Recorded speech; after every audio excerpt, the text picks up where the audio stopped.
Eu vi um post do Monark, né, muito interessante no Twitter, em que ele falou o seguinte, que o Brasil é corrupto, acho que tomado pelo Centrão e pelo crime organizado, e precisava de uma constituinte. Eu falei, sério, Monark?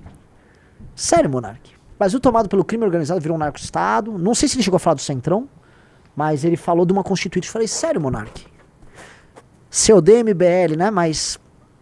a Constituição foi rasgada, o crime organizado tomou conta do Estado, a única solução é uma nova constituinte. Até lá viveremos um aprofundamento da ditadura e o colapso completo das instituições.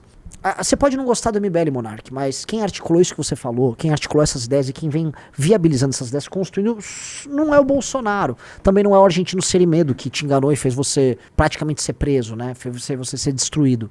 Não foram esses caras. A gente está articulando essa construção, esse entendimento. A gente e pessoas boas que a gente conhece no caminho. A gente conheceu o pessoal dos Novos Clássicos, estão falando disso, eu fico, mano, muito feliz. Pô, os caras estão falando a mesma coisa que a gente.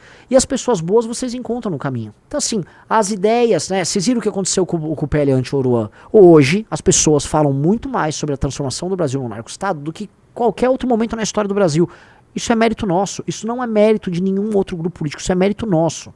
O grupo político que focou nisso fomos nós. Aí tá aqui, ele tá repetindo. Repita isso.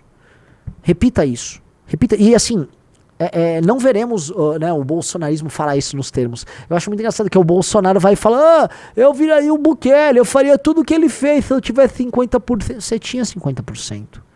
Você loteou o seu governo para você ter mais de 50% da Câmara dos Deputados com você. Você tinha. E o que você passava eram medidas populistas como a PEC do fim do mundo, para você tentar se reeleger estourando as contas públicas. Foi isso que você fez. Você fez isso também para garantir que você não tomasse um impeachment ali na segunda metade do teu mandato. Por isso que você botou o PP, o Republicanos, PSD, todos no seu governo. Você fez isso. E você não fez nada que o Bukele fez. Na verdade, você jamais faria o que o Bukele fez. Jamais, jamais. Jamais. Você não é o Bukele, você não tem a inteligência que ele tem, você não tem a capacidade que ele tem, você não tem nada, um jeca. E nós, assim, muito humildemente, entendendo que o problema brasileiro é um problema muito mais complexo de qualquer nação subdesenvolvida do mundo. O Brasil é a nação subdesenvolvida mais complexa. Eu acho que tem um problema, assim, que a gente tá numa transição. A gente não é o Congo. Vocês entendem? A gente não é o Congo. Assim, um caos. A gente não é a Somália. A gente é melhor do que isso. Mas a gente não é suficientemente melhor. A situação, o diagnóstico, eu tô aqui igual o médico. A gente tá falando de câncer do corpo social brasileiro. Diagnóstico é complicado. Diagnóstico é de chorar. O diagnóstico brasileiro é de chorar. Um dos grandes problemas em todas as sociedades no dito Ocidente é que há uma traição da elite para com o povo. E, na verdade, se a gente entende que as coisas saem, elas se irradiam de cima para baixo, elas partem da elite e vão para a base, tá? A base está aculturada e está ali amorfa, né, cultuando e cultivando coisas toscas, porque a elite não foi capaz de trazer o que precisa ser, vamos dizer, cultivado, né? Então é culpa da elite. Aí a gente vai ver o que a elite cultua. A elite cultua coisas muito ruins. E a elite brasileira, em especial, ela é muito ruim. A elite em todo o Ocidente, ela é horrível. É uma elite que vive de trair. A elite brasileira, a gente pode cravar que ela é a pior elite do mundo. Então, se você olha com muito carinho, tá? É uma situação de merda. Você tem uma elite que não presta e uma base social que não tá definitivamente nas melhores... Sendo honesto, a base social tá horrível, tá farinha pouca meu pirão primeiro, que era o tigrinho, não sei o quê. E aí, o que resta? Ora, se a elite não presta, e a elite tá dando o seu jeito de se locupletar e se valer desse tipo de jogo, e a base não presta, o meio paga a conta, que é o que tá rolando, o meio acaba pagando essa conta, e o meio também tá confuso, porque o meio tá cada vez mais próximo e parecido com a base. Então, você vai ter que achar elementos dispersos no topo, no meio e na base, que é o que nós estamos fazendo, e nós vamos ter que encontrar pessoas virtuosas que estão perdidas ali, e nós vamos alinhar e criar um espírito comum, e uma prática comum, e criar uma cultura comum a todos, e um diagnóstico do problema comum a todos, e um conjunto de práticas e valores e sacrifícios que todos têm que fazer. Ou seja, você tem que definir sua identidade também negando o outro. Por isso que a gente tem que negar o petismo, negar o bolsonarismo. Nós temos que negar isso, e a negação disso tem que ser fundamental, porque negar isso é afirmar o que nós somos. Negar o bolsonarismo, pra gente, é todo dia que eu nego o bolsonarismo, eu afirmo quem eu sou. Todo dia que eu nego esse jogo de enganação da classe média que é o bolsonarismo, eu afirmo meus valores.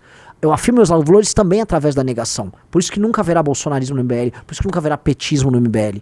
Porque nunca haverá essas coisas na missão, não é água e óleo, entendeu? A negação serve como afirmação também, entendeu? Então, é importante nós colocarmos as coisas assim, é importante nós colocarmos essas coisas nestes termos, tá? Porque nós temos que congregar as pessoas boas que existem, e essas pessoas boas, elas vão ter que se firmar como elite. Por isso que nós estamos criando projetos voltados à formação de elite. Por isso que, assim, eu me dedico com a mesma energia à formação de um partido e ao projeto da Valete. Vocês entenderam? Vocês entenderam que, assim, eu falo com a mesma intensidade. Ora, se eu visse as coisas, e essa fica a resposta pros haters e pros críticos, se nós víssemos as coisas como um fim em si mesmo, a gente só falaria do partido, certo? Tem hater que acha que a gente tá montando partido, né? Fala, o MBL vai isso pra pegar fundo. Ora, se é pra pegar fundo, entenda um negócio, tá? Não apenas montaremos o partido, como nos tornaríamos bolsominions e centrão. O melhor caminho, se a gente quiser ser um amador, nós nos tornaríamos agora bolsominions pra pegar esse voto de direita que a gente já tem acesso, e pra gente pegar, vira bolsominion, e vai pro centrão. Assim, vamos pegar os parlamentares que nós temos e já vamos começar a desviar as emendas pra fazer caixa. Ora, se a gente quer assumir esse pragmatismo, a gente tinha que fazer isso. A gente não tinha que criar uma proposta de Brasil, tampouco tá com um projeto de revista impressa.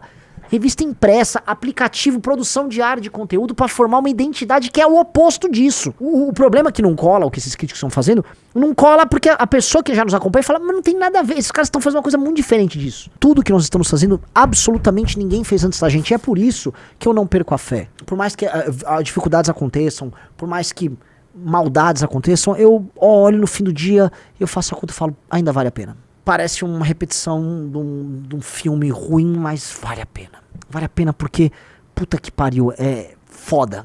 O nosso trabalho é especial.